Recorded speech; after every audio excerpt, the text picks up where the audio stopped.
Well, now we take into consideration the album Exile on Main Street, the focus of our lectures this week. As I mentioned in the last video, this album, Exile on Main Street, a double album released in May of 1972, went to #1 in the US, #1 in the UK, so a very big commercial success when it was released. You know, Rolling Stones had just released Sticky Fingers, so I mean, they were a big band and they sold a lot of records. People bought a lot of these records not knowing really what was on it. When people did hear what was on it, a lot of critics were lukewarm about the record. And you know, it's amazing how many times you get this kind of lukewarm reaction to a double album. The first thing a critic will say is, oh, well, it's okay, but you know, it could have been a really great single album. You know, why all the self-indulgence of a double album? And the other big double album we might compare it to would be the Beatles' White Album, which also, when it was released in 1968, got a lot of that kind of criticism. Of course, very soon, critics began to realize that this was one of the true Stones classic albums, and it started to become a real favorite, which always sort of amuses the Stones, various members of the Stones, because they're still a little bit smarting from some of the critical reviews they got initially, and then all of a sudden the critics decided they liked it, and well, you can imagine the kind of attitude that engenders. The album Exile on Main Street, once again produced by Jimmy Miller, engineered, you might even say heroically, by Andy Johns, who was there with him at France and did all those long sessions that seemed to be going nowhere sometimes, and Andy was always there. There were other engineers that helped out with Andy, and then other people that were involved when they went to LA, but he was kind of the main engineer on the record. The band now, for all intents and purposes, is expanded to include Jim Price and Bobby Keys, the trumpet and sax player who are on so much of this stuff, Nicky Hopkins on the piano, and then when they moved to LA, perhaps most significantly, Billy Preston features in on piano and organ. People like Dr. John and many others are kind of moving through the studio when they get to LA to finish off these tunes and do the overdubs. What we'll see is the music on the album blends rock, blues, country, folk, gospel elements, a lot of different kinds of things together. So the album really has a lot of stylistic diversity on it. In many ways, it's the kind of record that most record company executives say, you know, you shouldn't release because each track sounds so much different. In some cases, it could even be, you could even confuse it for a different band. Although with Mick Jagger on lead vocals, I think it sounds like the Rolling Stones all the way through. But anyway, this just underscores the idea that it's a really diverse album. The cover of the album famously employs photos and design ideas by Robert Frank. Now, Robert Frank was a photographer and a documentary filmmaker, maybe best known for his 1958 photo collection book called The Americans. I think there's a foreword by Jack Kerouac or something like that. So these images of kind of American alienation in the upper social strata and the lower social strata, kind of an outsider's view, very sort of against the grain of what a lot of other photographers were doing. And the story goes that I think Mick and maybe Bill Wyman, you can check me on that, go on the internet and find out how the story exactly goes, but Mick and one of the others are looking through books at a bookstore, and they come across a Robert Frank book, and they really love the photos. They say, we should get this guy to do photos for our album. The book they were looking at was probably The Americans, because it was a book that was in pretty wide distribution, the kind of thing you would find in a bookstore or in a used bookstore. But whichever book it was, they were drawn to Robert Frank's work and wanted him to do the photographs for Exile on Main Street. Of course, this connects up with all of this attention that we've given to the packaging that goes into these albums, and thinking carefully about that, the presentation, the sort of conceptual world. And so a lot of those photographs, the Exile on Main Street photographs, are total classics of the Rolling Stones, and sort of capture a bit of their kind of outsider, outlaw image. A lot of people would say that Robert Frank made them look maybe a little too freakish, not like outlaws or alienated, but a little bit like circus freaks, that kind of thing. But you decide what you think about those images. Anyway, that's some of the backstory on it. So we get to Exile on Main Street. Most of it, as I discussed before, the recordings were started, or significant work was done between June and October in France at the Villa Nelcote, where Keith was living. Some of the things were begun at Olympic Studios as early as the summer of 1970. One or two other things were begun even earlier than that. And then it was finished up at Sunset Studios in Los Angeles in November and December of 71 and January through March of 1972. So recording on this album spanning almost an entire year's time from the time they did their last overdubs to the time they laid down their first tracks in France, and that's not counting going back to Olympic Studios before that. So that's one reason why there was so much material.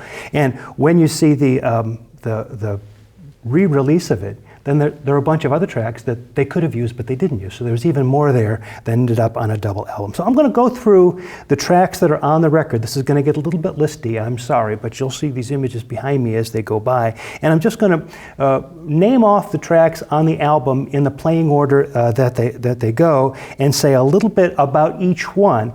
And then I want to come back to a number of these tunes in two different videos this week.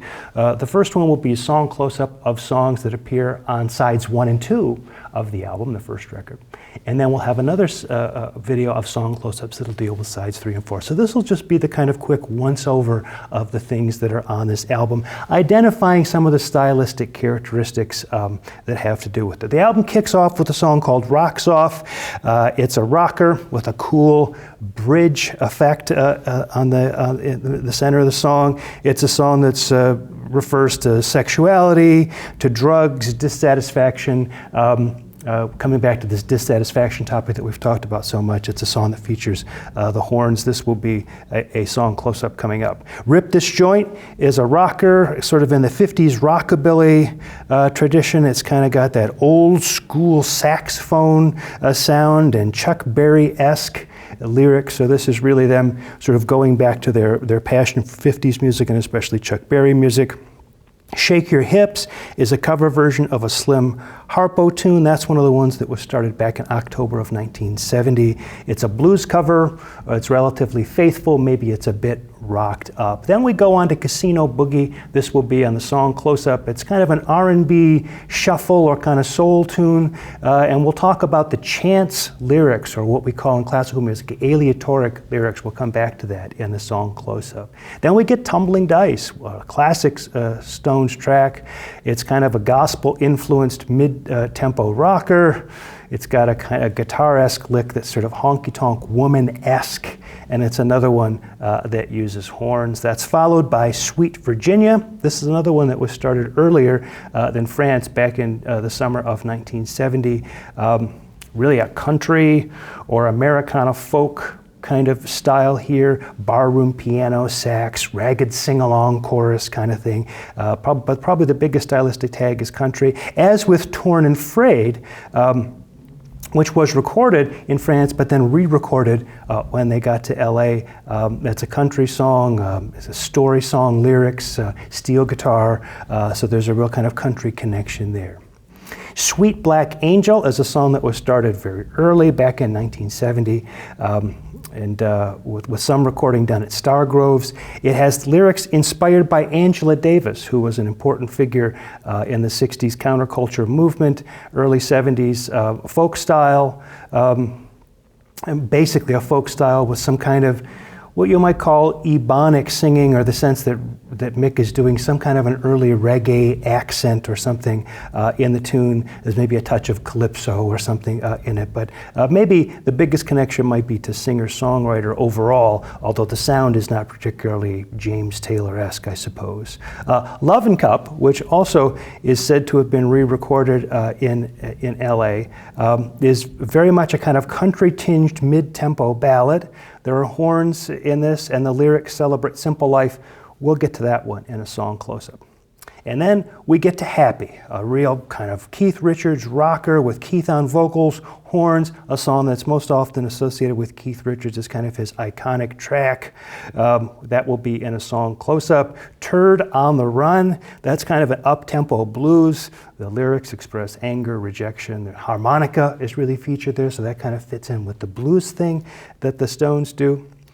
As does the one that follows it, Ventilator Blues, which is a kind of a blues rocked up blues kind of track with horns. and a songwriting credit given to Mick Taylor for one of the very rare times that occurs.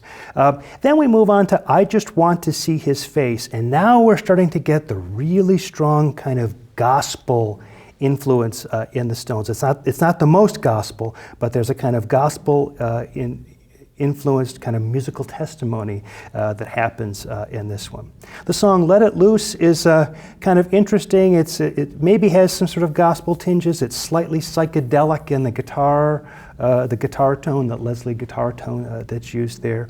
All Down the Line, a guitar-driven rocker all the way. Stop Breaking Down, the next one, is a Robert Johnson cover.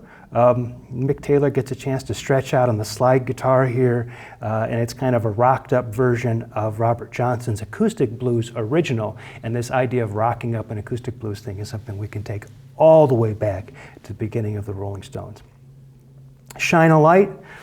This track is going to be part of a song close-up. I don't want to say too much about it now. There's some great stories and things that go with this song. But again, a gospel-tinged rocker. Here we get Billy Preston on the keyboards. It really is the sort of high point of arrival of the gospel influence in an original song by Jagger and Richards. And the album closes with Soul Survivor, a mid-tempo rocker with lyrics that employ maritime metaphor. That's actually Soul Survivor, one of my favorite tracks on the album, along with Rocks Off. Now, the things that weren't released on the album that were re-released, I'll go through very, very quickly. The story with these is that the band went through, as Keith says it, plundered our vaults for things that hadn't been used. And the original idea was to find some of the things they had decided not to use for Exile on Main Street. But they ended up finding other things too, and so they just finished the tracks off in 2009. I think Don Was helped them in producing that, so new vocals were added, finishing touches, guitar solos. They even brought Mick Taylor in, who'd been out of the group for a long time, brought him in to kind of do some guitar on that. Anyway, the songs are Pass the Wine, parentheses Sophia Loren, Plundered My Soul, I'm Not Signifying, Following the River, Dancing in the Light, So Divine, parentheses, Aladdin Story, Good Time Women, which is interesting because it's a kind of an alternative version of the song Tumbling Dice, and a song called Title 5, which goes all the way back to the 1967 Their Satanic Majesties sessions. There are a couple of reworked album tracks. In other words, they worked from an alternative track and alternative takes and sort of worked up a new track. So there's a version of Loving Cup and a version of Soul Survivor. So now, having taken the big kind of bus tour of Exile on Main Street and seen the wide variety and the numerous kinds of things that are available, especially on that 2 CD re-release, let's have a look at some song close-ups now, focusing on sides 1 and 2. The songs we'll talk about in the next video are Rocks Off, Casino Boogie, Tumbling Dice, and Loving Cup.